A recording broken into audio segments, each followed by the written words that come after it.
Praise lord.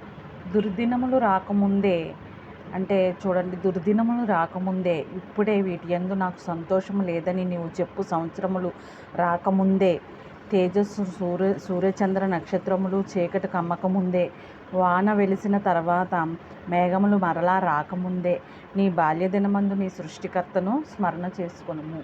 చూసారమ్మా, మన బాల్య దినమందు సృష్టికర్తను స్మరణ చేసుకున్నట్లయితే మనము ఎల్లప్పుడూ కూడా దుర్దినములు అనేవి రాకుండా ఉంటాయని, మరి వాటి యందు సంతోషం లేదని మనం చెప్పకుండా ఉంటాం. అంటే చిన్నప్పటి నుంచే మనం దేవుణ్ణి వెంబడించినట్లయితే చక్కగా మనకి ఆశీర్వాదం మన వెంట వస్తుంది. మన ఆశీర్వాదాన్ని ఎవరు తీసివేయలేరు.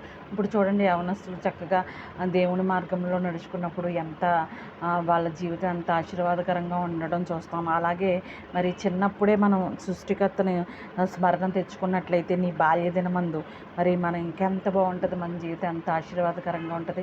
మరి మీ పిల్లల్ని సండే స్కూల్కి పంపుతారా? ఆమేన్. హల్లెలూయా.